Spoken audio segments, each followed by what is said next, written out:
This isn't your average business podcast, and he's not your average host. This is the James Altucher Show. Andrew, first off, I couldn't believe like a few months ago, I look on like Twitter or TikTok or wherever, and you're trending everywhere. Like when we've been corresponding for about 7 years, right? Around 2015. Something like that, yeah. And you were like in between, I feel, being world kickboxing champion and then the next thing. Yeah. And then like in the past, year, you've like become bigger than Donald Trump. Like you're the biggest thing in the world. Like, how did this happen? What were you doing in 2015? I mean, you were getting over when we first started corresponding, you were getting over the loss of your father. Yeah, it's kind of been a crazy ride, bro. It's been a crazy ride. At one point, I was the most Googled man in the world. So you still might be, actually. I might be. Yeah, I'm still up there. I'm still pretty big. I kind of ended up embroiled in a battle against the Matrix. I ended up a free speech advocate and a bunch of other things. And I think it was a backlash or retaliation to woke culture and a lot of the crazy rules they're making for people to live under nowadays. And I kind of spoke the truth. And that coupled with a lifestyle which was aspirational for many young men, I just kind of exploded. Yeah, I know. I would, I think, and we'll talk about this, I think a lot of the time people were listening to either half of what you said and not the other half, or they were listening to people who had listened to people who had listened to people who hadn't actually ever listened to you. Yeah, it's certainly, I mean, obviously I said a bunch of controversial things. I'm not going to sit here and say I didn't, but there was certainly an element of internet sensationalism involved, and people have ADHD. Even I'll admit it. I can't focus on anything, right? You hear a clip of something and you come to all your conclusions after 10 seconds and you're uninterested in the long format because we're all busy and we're all distracted, and that's just how it goes. And if the media machine decides to paint you in a certain light with a few clips, it's very easy to do because nobody's interested in their research. And I managed to upset the media machine. I managed to upset them in a few different ways. I said some things I found controversial. I was also extremely anti-COVID and anti the vaccine and anti-lockdown. And even now, a lot of my opinions, it's kind of crazy, James, because my opinions end up to be, I don't want controversial opinions. I don't try and make them controversial. It's just what I believe. And it always ends up being the opposite of what the Matrix wants me to believe. It's strange. No, and I get it. And I think there's two issues. One is, should you be able to say just what your opinion is?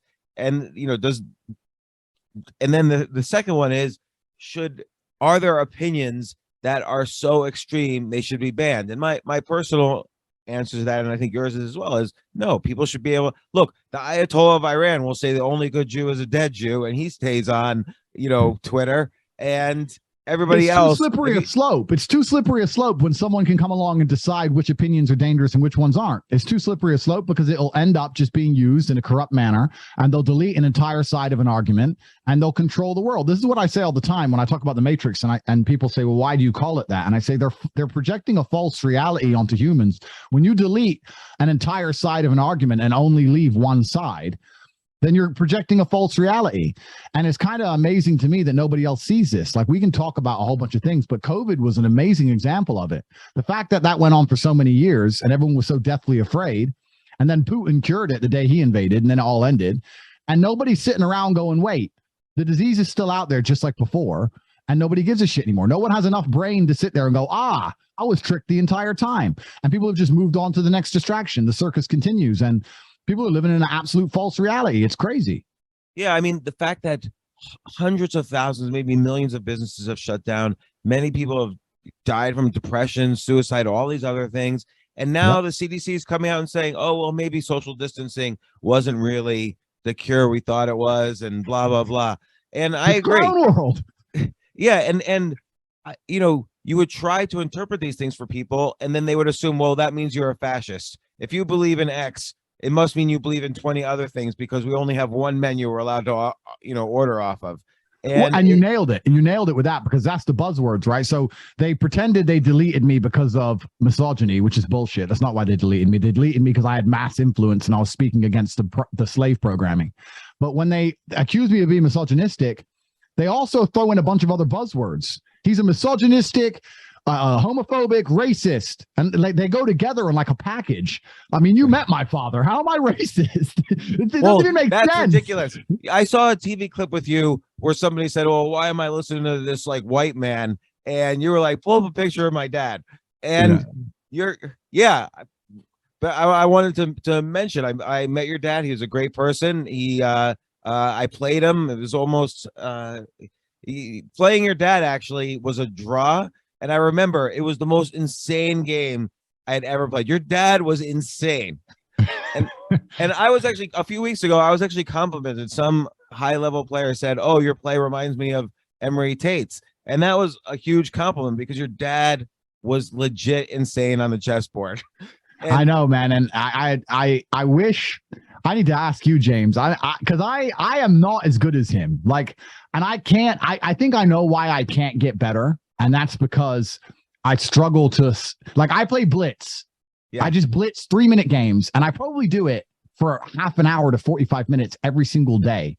And my rating has stayed the same for years because I don't study. I don't sit and analyze. I don't learn like I'm supposed to. I'm just busy blitzing away, winning and losing. And I'm stuck at around 1800 elo, and I can't get any better. Which is good. It's not bad, but it ain't Tate level. You know, my dad was a monster, and I'm like, how do I get that good? And then I realized I have to really focus, and it's hard. Like even me, I suffer all the things I'm not complaining. I don't believe in complaining, but all the things I'm mentioning about how the new world happens so quickly and moves so fast. I'm a victim of it. You look at someone on TikTok, right? Which is the app that I conquered the most. I own the algorithm on TikTok head to toe. But if you watch somebody on TikTok, how long do they give a video before they get bored and decide to move on? 15 seconds. No, I think 5 seconds. Yeah, I was going to say less than 5 seconds and then they know. Then TikTok knows if this is a good video or not. And then they start spreading it to everyone else. Exactly. So the algo is extremely clever, but people get bored so quickly. You watch them on TikTok, they're just like, no. And even I suffer from that generation. Like I'll sit down and go, you know what? I'm going to play a half an hour game of chess, and I'm actually going to sit here and not blunder a piece like a dickhead. And I'll sit there, and after 7 minutes of thinking, I'm like, oh, come on now. All right, back to work. I can't focus anymore. It's kind of like, and I'm a massively successful individual, but even I understand that the way the world now works and how scattergun things are, it's kind of, I think the reason I can't get better at chess, at least, is I can't sit there and just purely focus on one thing. It's like the world's happening so quickly now. It's hard to explain. Well, you know, it's very interesting because there's definitely, I see a relationship between your, rise on TikTok and your statements, and even your what you just said about how we're living in the Matrix, and how your dad viewed the chessboard, because you always want to look at what is society or what is the chessboard telling me I shouldn't do, and then you look to see, should I do this? Am I being lied to? Even on the chessboard. And your dad, I say this with almost eloquence, but your dad wouldn't be lied to by the chessboard. Like he knew how to look at the things that everyone else would say you shouldn't do that, and then he would do it, and everyone said you're crazy, and then he would win. Yeah, I know. Like, I remember going to tournaments with him as a kid, and it was kind of like as soon as he walked in, everyone would be muttering his name, like, "Oh, Tate's here, Tate's here, Tate's here." Like he was kind of feared because maybe you'd beat him if he ran out of steam, but he might just steamroll you and make you look like a jackass, right? Because, like you said, he was nuts. So he was semi-suicidal on the board, and it was also the chess world before computers, and I think it was more pure then, where you could be more creative. Now it's all just engines, right? So it's kind of changed the game. Yeah, he had such imagination, and I remember the reason I got over the master ranking was because he and I had a draw, but he was rated much higher than me, so a draw with him brought my ranking up.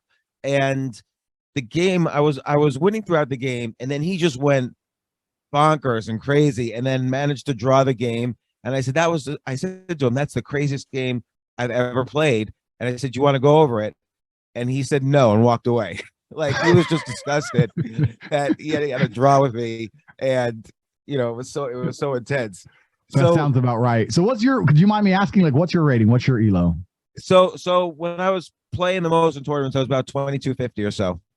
And now I'm a little below that, but I can't crack that. I can't. You need to, theory and like all the book. Like I end up losing before the game starts because I missed some fucking move I'm supposed to play, and but I need to learn a bunch of studied shit. too. So your dad say like you study different things. Like I said though, but there is that comparison of looking at, hey, everyone says I shouldn't say this about COVID or about men or about relationships. But what if I do say it? What if I do point out what to me is my opinion and my truth? What will happen? And you've seen that what will happen, which is that your life completely changes in every possible way. And so I'm curious about is 2015, you probably were going through a hard time. Your dad had recently passed away. Like what changed for you around then? Yeah. So losing my dad was obviously unfortunate, but my father was a very, it's hard to explain my dad and his personality, but he talked about dying a lot, even before he had any kind of health issues. It was just something that was not like a taboo subject for him. He spoke about it quite often. And I already had my set of instructions of what I had to do, if that makes sense. And my time as a student ended and my time to become a teacher kind of began.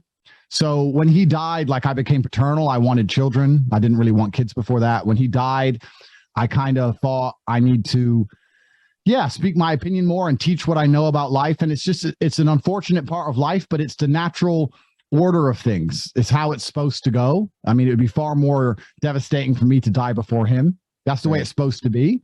And you have to accept that that's God's plan, I guess. And, but yeah, it was certainly a difficult time. I have obviously amazing memories of him. The best thing I love most is talking about him like we are now, because he was such an unusual person. People say, what was he like? And I'm like, I can't describe him. He was strange in every possible way, but he managed to pull it off somehow. So he was a very unusual character. Yeah, like but I think if he was alive now, he'd be pretty impressed. Tell one story of him, just because he was such an unusual character. Yeah, it's difficult. It's difficult to even tell stories of him. Just being around him all the time. I remember whenever I was around him, I was kind of on eggshells all the time, because it was very easy to get on the. He was constantly correcting like all of the time. And people think that as like in a bad way, but I really do like to say that my father was one of the smartest people who's ever lived. And I say this, and I'm not just saying it because I'm his son. I've been around a bunch of smart people. I've been around a bunch of millionaires. I'm rich now, blah, blah, blah, blah. I'm telling you, my dad was a different level of intellect. He was just fucking strange. And it was crazy how smart he was. He had a genuine photographic memory, could memorize the fucking dictionary. The guy was nuts. And he used to say the simple things like I'd say my brother was starting to learn Russian because he had some Russian girlfriend, and my dad obviously spoke Russian. And he'd say a few words in Russian, and my dad would say, "Why are you talking to me in Russian when you don't even speak English?" And we'd be like, "What do you mean we don't? What do you mean we don't speak English?" And then he'd start just reciting words from the dictionary, and not just for like 5 minutes. I'm talking about for the next all evening, from 7 p.m. till like 1 a.m. He's sitting there asking you the definitions of words that you've never heard of ever. in your history, and you're just sitting there going, I don't know. He's like, well, why don't you get a firm grasp on the English language before you sit there and try to jackass around in Russian? You don't even know English properly. And it's just who he was. So you end up by trying to impress him a little bit when you had this girlfriend and a Russian chick, you end up getting told off and sat in front of a dictionary for weeks because you're a dumbass. And it's just kind of how he was. But yeah, he was super intelligent and it was strange to be around. But yeah, obviously I miss him tons. Yeah, and so when that happened, when there was this loss in your life, it feels like then you got serious about business and making money, and you kind of, like you said, you went from being the student and all the kickboxing, you put that to the side for a little bit and move forward in a different direction. Yeah, it was like when my father, because I was fighting when my father was alive and I was massively successful. But when my father died, obviously fighting was something I love and I still love to this day. I still train. I'm still dangerous. I can still do it. But it was like, okay, I want to have sons now. I'm no longer learning from him. So I want someone I can teach. And I became massively motivated to become extremely rich or as rich as possible and to continue the Tate legacy. Like, it's me and Tristan are the Tate boys. Oops, pressed the wrong. I've got buttons here. There we go. Sorry. So me and Tristan are the Tate boys. So we're the last ones with the name. So we have a job to do. And if you're going to have sons, then you also need to have the finances to support them. And then you want to put yourself in a position where you can be the best possible father. And I also think a lot of the reason I talk the way I do is I feel like I have a duty to God to speak the truth, because I'm in a very unique position. Not many people are in a position like me where we can say these kind of things and be canceled by the Matrix, because they've tried to destroy me. They don't just delete your social media accounts. They delete your bank accounts, your payment processing. They false things come out in the paper. They destroy your voice and they lie about you. They convince the world you're dangerous. You walk the street and you have people screaming at you that you're a bad person. There's serious safety concerns. Your family start getting harassed by reporters, or psychos start threatening them. Like, it's a dangerous thing that happens to people when they cancel you. And I'm in a fortunate position that I can deal with that. But I put myself in this position before I started talking a lot. So it's kind of like, yeah, I wouldn't say it lit a fire underneath me, because I always had fire inside of me and I was already fighting. It just changed the direction. Yeah. And so I would say, I mean, you were known from the kickboxing world and you were getting bigger and bigger. But when did you think that there was like a tipping point where suddenly, like, oh, everybody's scrolling on TikTok to see Andrew Tate videos? Yeah, so I've been big on Twitter. I've gone through about 15 Twitter accounts. I'm kind of a Twitter legend now. Like, most people on Twitter know me when I come back, and I come back with an alias, and I can write a few key phrases and they'll know it's me. But I've been banned on Twitter, and I've been getting banned for a very long time. I started to blow up a lot during COVID because I was one of the first. In fact, I'll stand here and actually take the credit and say I was the first anti-COVID. At the beginning of COVID, everyone semi-believed. And I was the first anti-COVID. On day one, day dot, I sat with Tristan, my brother, and I said, if this is going to kill us, two military-age males in prime physical condition, then the whole world's done. Mm-hmm. So there's no point hiding from it. If it's going to kill us, literally the life as we know it is over. So where's open? Well, Belarus was open and Sweden was open. And we'd just been to Belarus by coincidence. So we decided to go to Stockholm. So for the first 2 months of COVID, when everyone was truly afraid, we were living in Stockholm, which was wide open. No masks, no restrictions, nothing. They never shut down. Not at any point did they shut down. No masks, nothing. So when everyone's hiding in their houses, we're in Stockholm nightclubs running around. And we kind of blew up on Twitter, and everyone was calling me irresponsible and all this bullshit when we were running around with all these Swedish girls. And that was the beginning of it. And that's when I started talking a lot about how governments work and how they lie to you and how the media is all a lie and how you can't believe anything you're told. And it kind of snowballed from there, and I started to get some traction. And then I have a private organization called the War Room, which is kind of like a private members club, which is my online network. And with them, we decided to amplify the message. So we put some things in order. I can't give the secret away, but we decided to conquer the social media algorithms. It was a conscious decision, and we made that decision, and bam. And then I became the most Googled man on the planet. So that's kind of how it worked. And it's really genius, because it doesn't even matter what your account name was. Like, everywhere, like, you had your listeners and readers, you chopped up video clips and they spread it all around. So now the algorithms, they're trying to find duplicate videos of you to try to take those down. Like, they can't actually ban you. They can't ban me. They've tried very hard to ban me on everything. I'm still everywhere. In fact, I'm more famous now than when I was effectively banned, right? So the War Room is my private network. That's my own, like, my private network, which is primarily online, but we meet in real world too. And there's 4,000 of us, and we're all working together. And we put this plan together, and it was massively successful. And I became the most Googled man on the planet. And then, like you said, they banned me, but they can't ban everything and everyone. And they can't ban the idea of me now. I'm at a point now where you can make a cartoon. You can make a cartoon character, Andrew Tate. You can get a video game character and just give him a bald head. And if he says the right things, they know it's me. Like, you can't ban these things. Like, I'm like legend. And, part of it is because what you're saying, so many people resonate with. And, and they try to say, oh, it's only 12-year-old boys who don't know any better are resonating with you. But you're saying a lot of things like, you're saying, be motivated, work hard, don't have toxic people in your life. And sure, you're saying what type of woman you prefer to be with, but you say it's just your opinion. And, everyone says, oh, he's not going to be with someone 5 years older than him, so he's misogynistic. No, you just have your opinion on who you like to be with and the reasons why. And this is what I wonder, like, why do they like you said, they make it up. They think they hate the reasons why you don't like something, but actually they just hate you. Yeah, they hate me because there's a combination of factors. One, they're massively, insanely jealous. All of my haters and detractors, I can tell when someone makes a video on me, I can tell by the thumbnail if they're a fan or a hater just by how they look. I can just look at him and go, he's unsuccessful. He hates me. All of life's winners love me. Like I've never met a winner who doesn't love me. All the guys in the UFC love me. All the big podcasters I meet love me. It's only just some sad guy with a terrible life who dislikes me. And that's because I talk heavily about personal responsibility and how difficult it is to be a man, and how the life you live is a life you're going to craft for yourself, whether it's good or bad.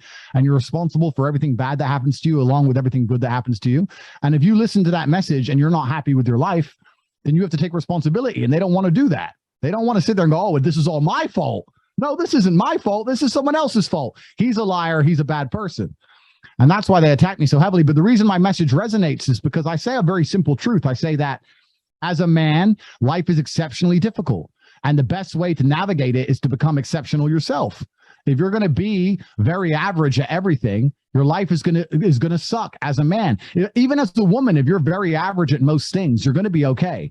But as a man, if you don't have that one ace card you can pull out the pocket, if you haven't got that intellect or that charisma, or you have nothing else, if you're just average everywhere, you have no bonus points on any of your stats, then the video game is going to be very, very hard to navigate. And that's basically what I'm teaching. Yeah, and look, I agree with everything you just said, but it's interesting because that's not what other people say you say, right? I know. Like when I was at my house the other day, and one of my daughters home from school with her friends, some guy friends, some girlfriends, other sons around, so a bunch of kids, not kids, but like 20 to 25-year-olds around. And I said, oh, Andrew Tate's going to be on my podcast. Everybody erupts, like both pros and cons, good and bad. Like people who had been friends, best friends, are like arguing to the death with each other. And I'm like trying to understand. So, okay, what do you think he said? And what do you think he said? And they're arguing with each other. No, he didn't say that, but he said this. So what do you think are the controversial things people think you have said? I don't think it's what I say. I think it's how I say it. And I do this on purpose because I understand the power of being polarizing. And I also understand the power of making people think. So instead of saying something, what I do is I take biological realities and things everybody know are true, but I say it in ways that people don't like to accept, and it confuses the brain. So I will say, instead of saying men are physically stronger than women, so we should protect them, which most people would accept and agree, I'll say, well, women can't fight, they're weak. And it's, everyone knows it's true, but most women will sit there and be triggered by it. And they'll be like, what do you mean we're weak? Well, you are weak. Men are strong, you're weak. Well, we're not all weak. Well, no, not all women are weak, of course. Exceptions exist, but exceptions don't disprove the rule. In general, men are stronger than you and you're weak. And they end up trying to argue something that they know is true just because they're upset by the semantics of how it's said. And that's why I have these two hugely polarized camps where they say, he speaks the absolute truth. And then other people say, no, he's such a bad person. But it's not what I'm saying, it's how I'm saying it. That's why what do you choose to say it that way? Is it like, because I choose to say, yeah, that's a good question. I choose to say it that way because I want people to engage their brains and genuinely try and ignore the slave mind programming. What's amazing to me is that there's a whole bunch of people in the world today that have strong emotional responses to subjects, not just me, about lots of things. But they don't know truly why they have such a strong emotional response. You just talked about a bunch of people and you said my name. I can imagine the scenario because it's happened a bunch of times. But when you ask people, okay, you hate Andrew, you have a visceral, obvious emotional response to that name. Why? And they go, oh, but he says bad things. What bad things? Well, he just says bad things. And that is the slave mind in and of itself. When you have an emotional response to something, and you can't even tell exactly why you feel that way, you have been programmed. You need to analyze yourself. Sorry. I mean, let me ask. So like one person said, oh, well, he thinks women should be the property of men, which I don't believe you think that, but I could see where they took clips from different things and stuff out of context and so on. So how would you respond to that?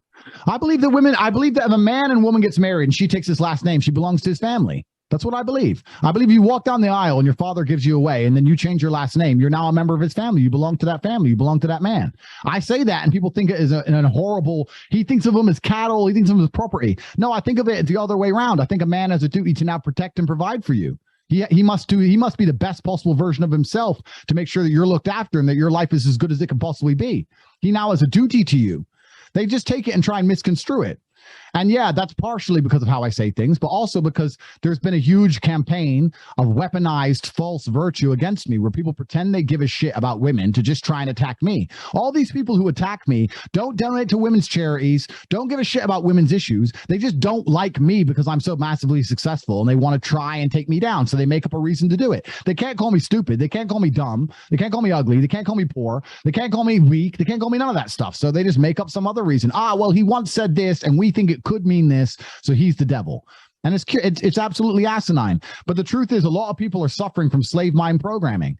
If you have a strong visceral reaction to my name and you can't give exact reasons why, anything other than a BuzzFeed 5-second clip you saw on some bullshit on the internet, why do you care so much? The internet's full of garbage.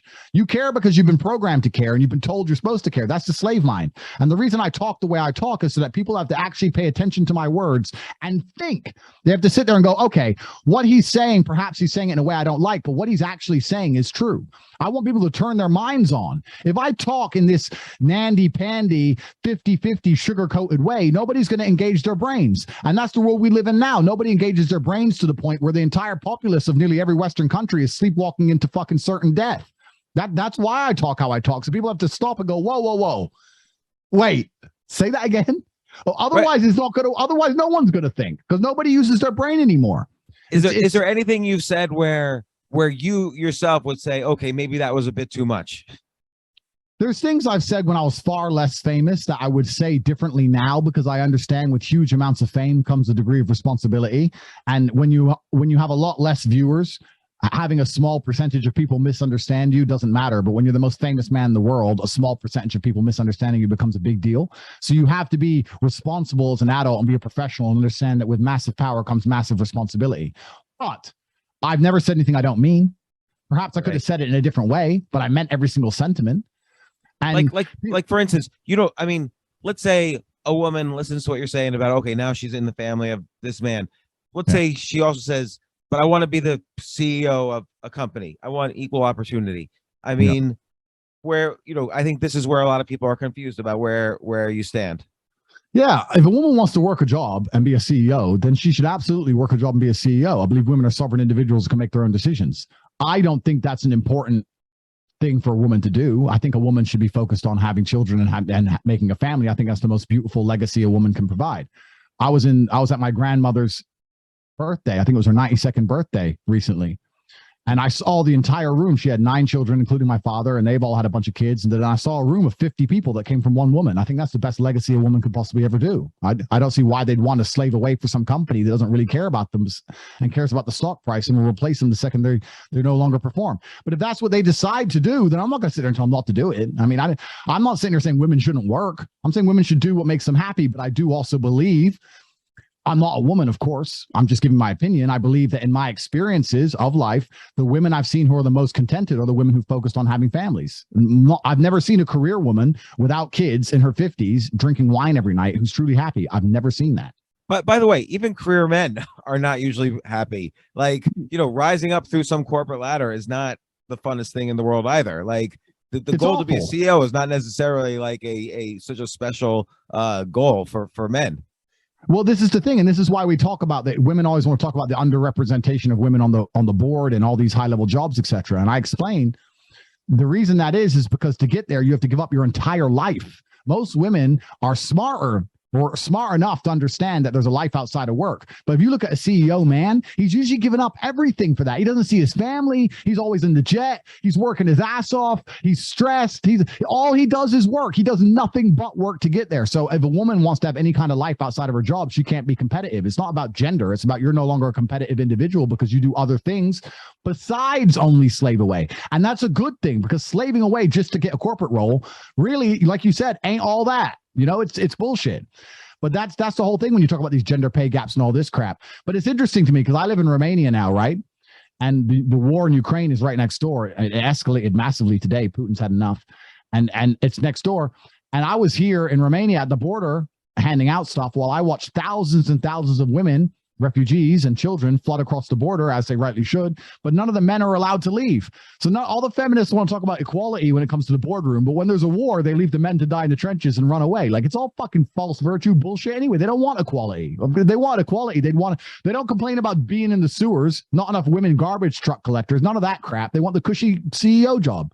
Well, they can get it if they want to give up their entire life, but I think that's a waste. I think it's better for a woman to recreate and reproduce and create children and have a loving family home. I think that's far more rewarding than any CEO job would ever be.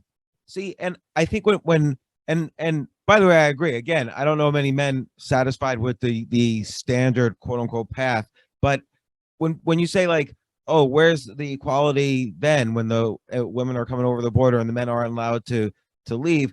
I think people hear that, and even though what you're saying is factually correct, they hear anger in that, and so they think you're angry at women. Yeah, and that's a good point, because I've been told this before. I've been told it's not what you say, it's that you're scary. And I said, what do you mean? They said you're 6'3", you're a four-time kickboxing world champion. You live in Romania in a compound surrounded by armed guards with AR-15s. You're driving around a Rolls Royce with your 3 massive pit bulls, and you're just scary. And people are afraid of not what you say, but it's the way you say things and who you are. And they feel a threat. And that's why they feel like they need to cancel you. And I understand that. I do have energy in my rhetoric. Of course, that's the delivery style. But I'm not angry at women. I just said I completely understand why women would run away. Women are useless in a war. I don't think women should be sitting in a trench. I don't think they're going to be very useful.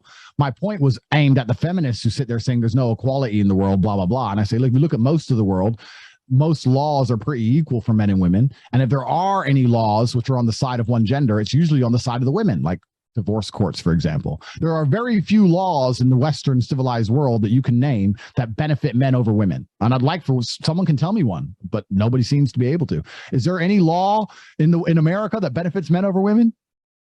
I'm trying to think. Can't think. The answer is fucking no. The answer is there's not. There's a whole bunch of laws that benefit women over men, but there's none the other way around. And they keep talking about equality, equality, equality. Well, it's already more than equal. And that's the whole thing. The whole thing is garbage. They just want to just come along and talk about gender pay gap and a bunch of other crap that's been debunked a billion times. And they're mad at me for sitting here and saying, no, I'm sorry. I will not buy your slave world programming. I'm not going to buy it. I'll give you another example. Another thing I got in big trouble for. I said that men drive better than women. And it pissed them all off, right? And they start saying women are safer statistically and all this garbage and getting all these fucking studies and this shit. I've been in the car with a bunch of women and a bunch of men, and every single time I've seen some driving that nearly killed my ass, it was a chick. Every single time I've seen a person who can't park, it was a girl. I'm not going to sit here. That may offend a bunch of people, but I'm not going to sit here and not say that's my experience of life. I've seen it.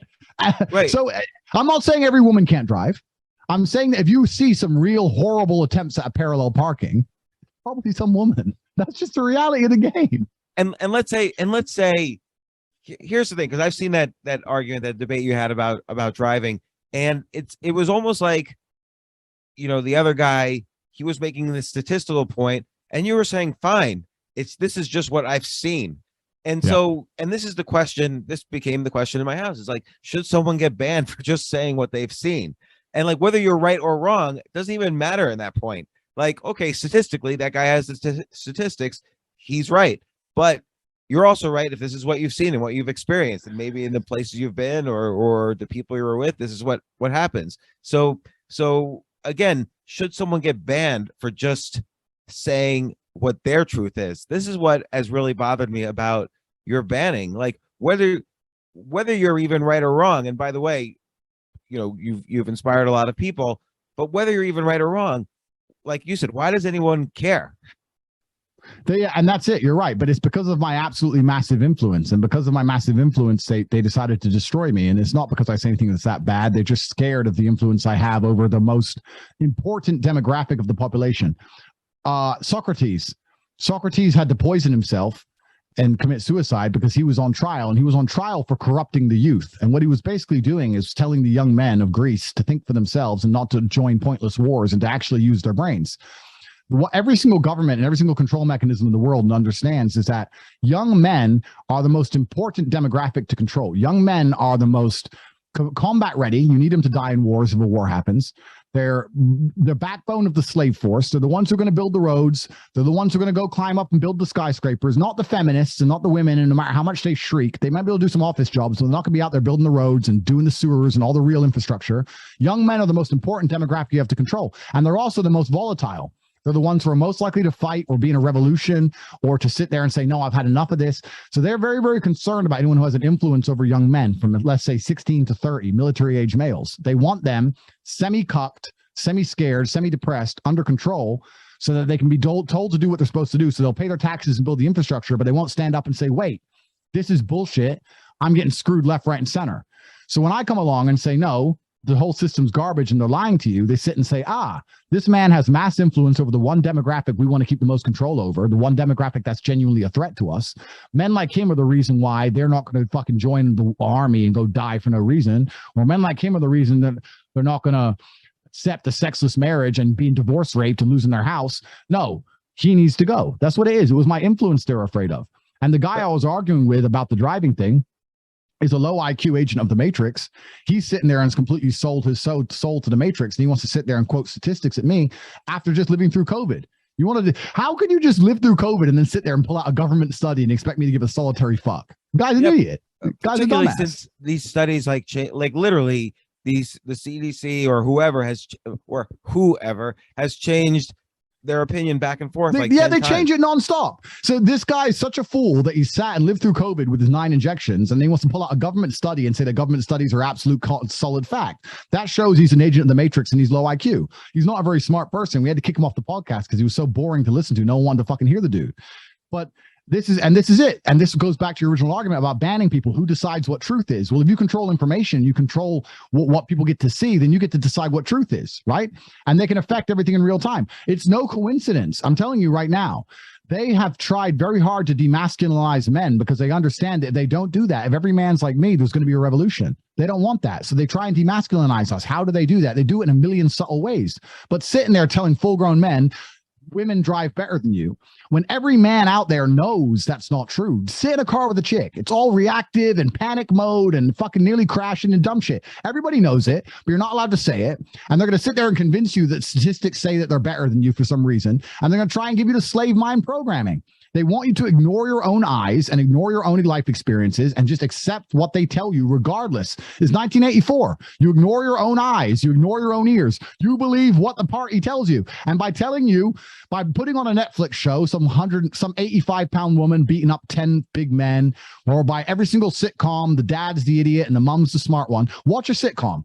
The mother is going to be the balanced, smart one, and the dad's going to be a bumbling idiot who wants beer. And name any show. It's the same shit. Every man's a dumbass, and women are better than men, and all across the Matrix. And they're just doing that on purpose so that you sit there and you second guess and you question yourself. I refuse to accept the slave mind. And this is an important thing. Like you say, this is an important demographic, and it's a demographic that has a 5-to-1 ratio of committing suicide. Like young men commit suicide 5-to-1 over young women. And, they'll talk about all the different other epidemics in the world, but hardly anyone even knows that that's the ratio of suicides of men over women. And it's really sad. I've known people who've killed themselves, and it's a horrible thing. So for young boys and men to understand why this is happening is important, no matter how it's presented, I think.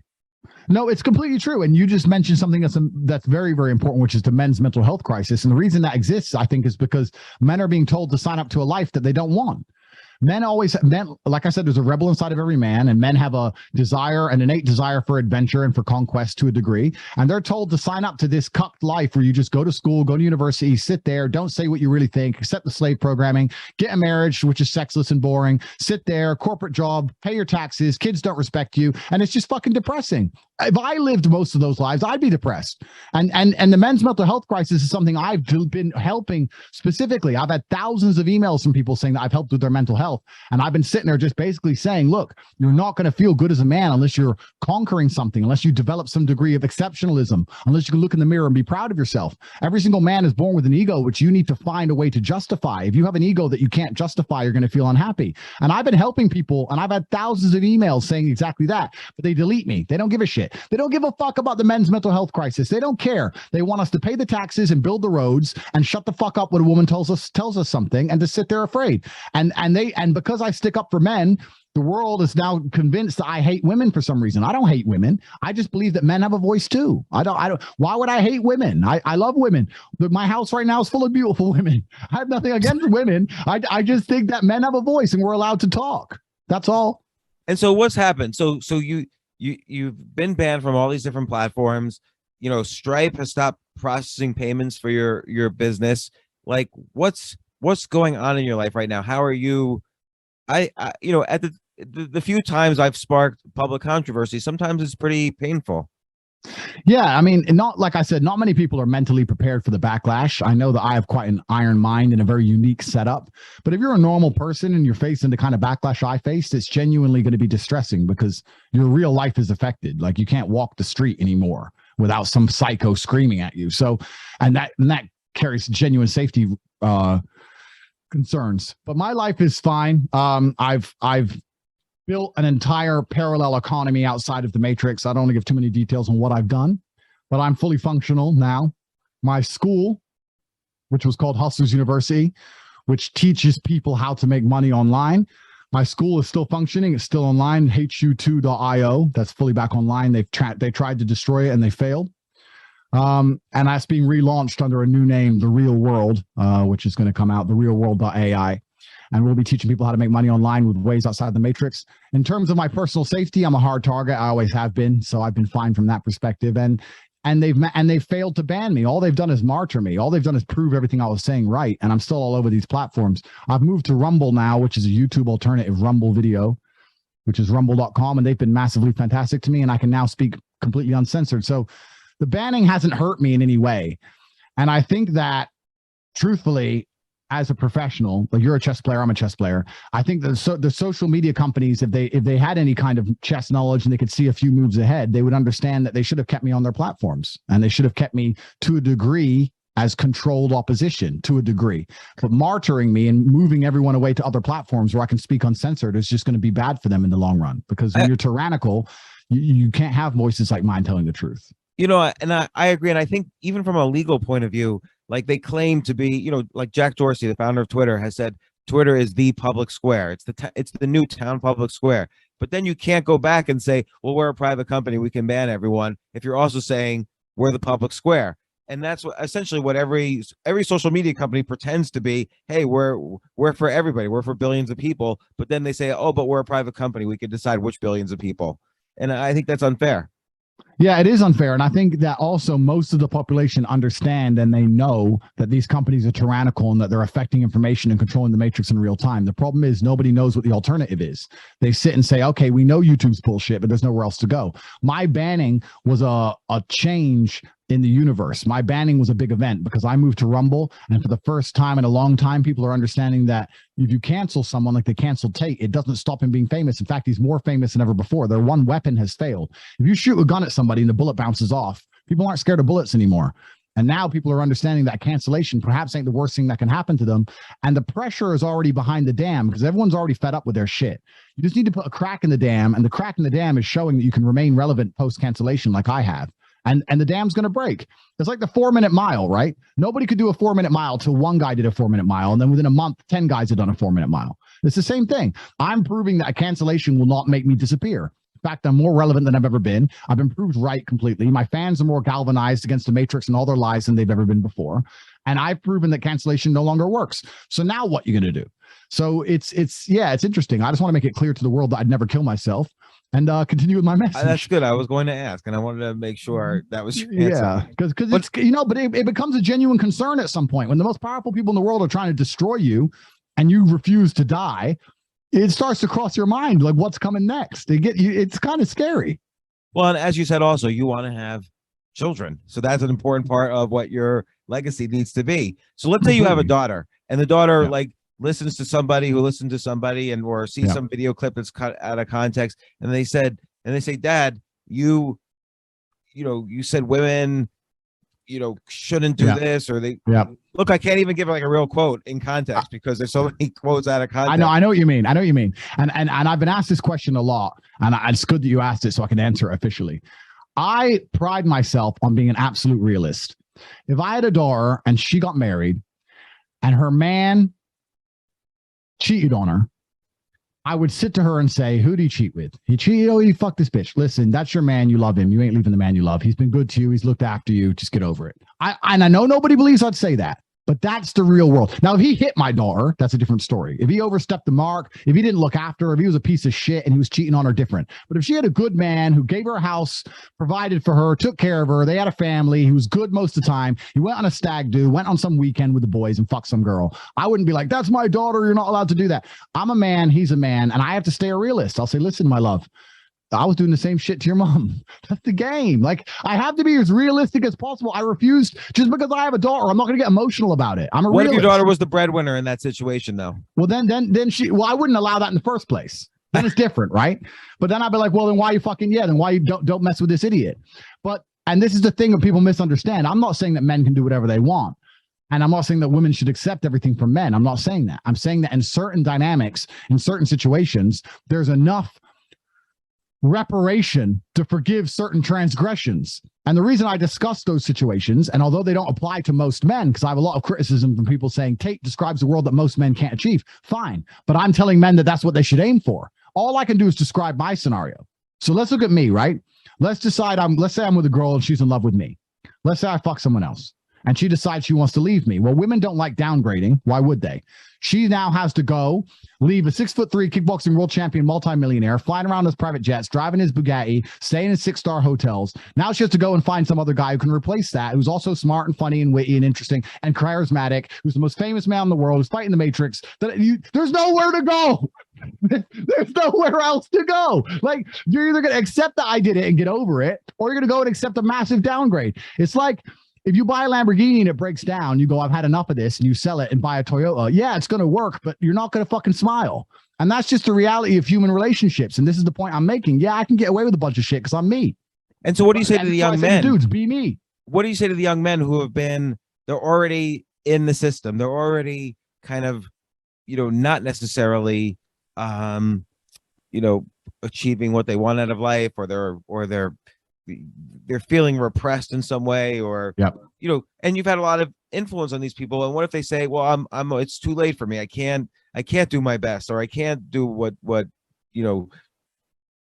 I can't break out of the matrix. I'm stuck in it. Yeah. So the first thing I'd say is that I've never seen somebody who doesn't believe in themselves achieve anything. I've never seen somebody without self-belief achieve anything ever. I've never seen somebody go, I can't do it, and then do it. Never. How can they get self-belief though? Well, that's a combination of factors. The first thing is your environment.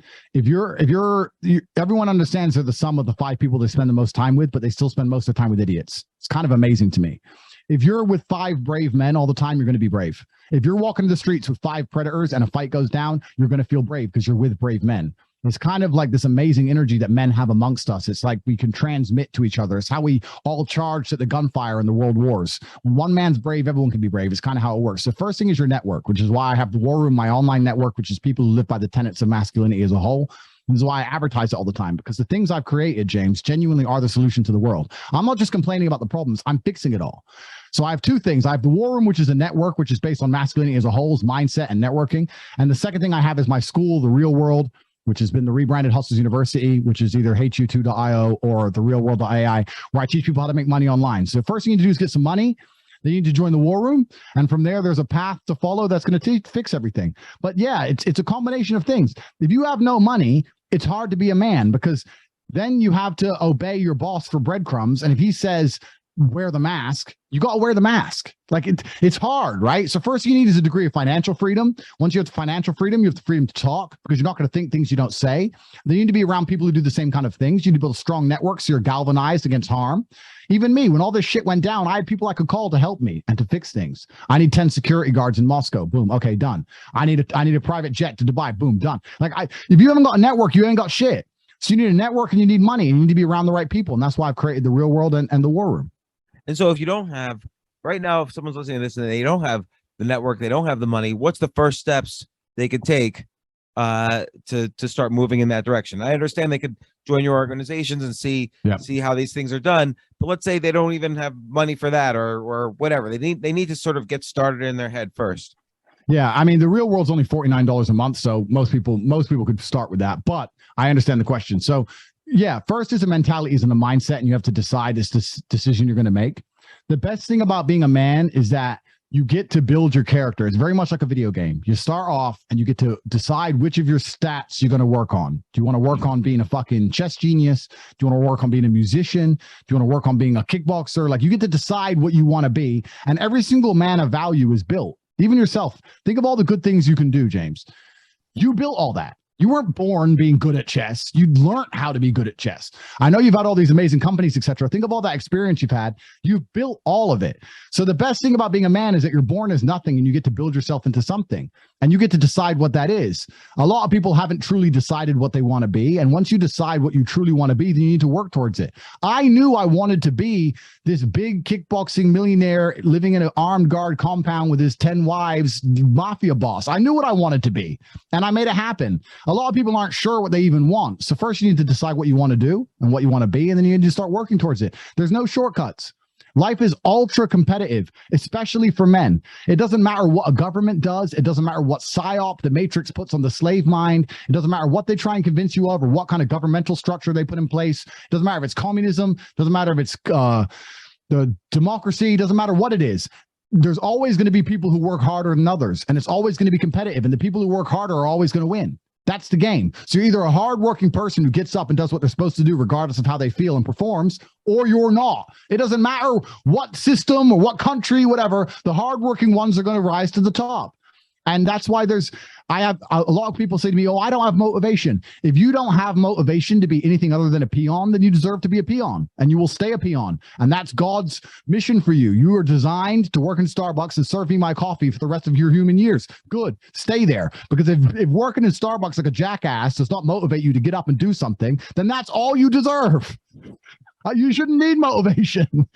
Your terrible life is motivation. Most of these people who pretend they haven't got motivation don't deserve anything more than they've got. The people who deserve to win are going to win. I won because I knew I deserved it. And everyone around me, same story. We all come from, you met my dad. He was certainly not a rich man. We all came from fucking zero, and we got there because we knew we deserved it. If you're going to sit there and go, I don't have motivation to try, that's no problem. Cut my grass. Fine by me. You know, and when you were rising up in the kickboxing world, I mean, describe the discipline there, the work ethic there. I mean, you were basically fighting people to the death, and completely. Yeah. Like, so what did you do? What were you going through then? Yeah. So yeah, absolutely. So I learned a lot of my discipline. You're right. From fighting. I was a chess prodigy as a kid. I had my dad as a coach. So it was chess originally, and then it kind of moved to fighting. And yeah, there was a degree of fear involved. I trained so hard because I was scared of losing. I was scared of meeting my opponent on X day at X time and getting my ass kicked and looking like an idiot and possibly dying and getting brain damage. I was afraid, and I used that fear to train as hard as possible.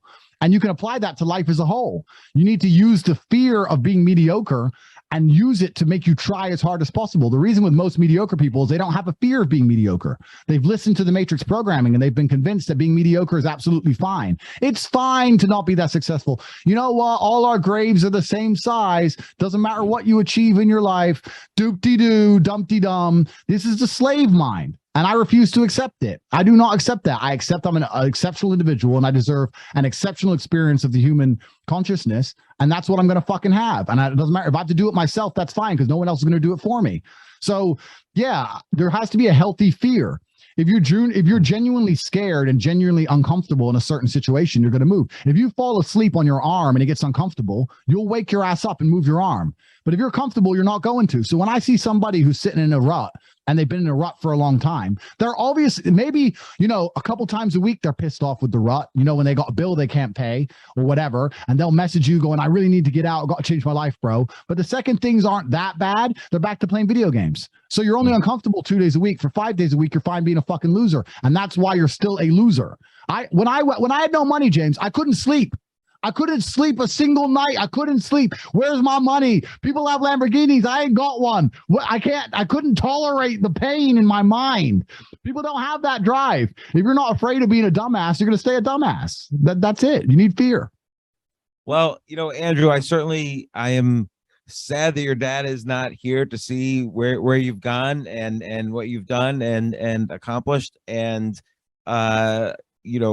you and I have been corresponding for a long time, like well before all this stuff was happening. And I've been following everything you've been doing and really impressed. And I'm so glad you came on the podcast. This is our first actual like conversation other than email. So I'm really glad we finally got a chance to do that.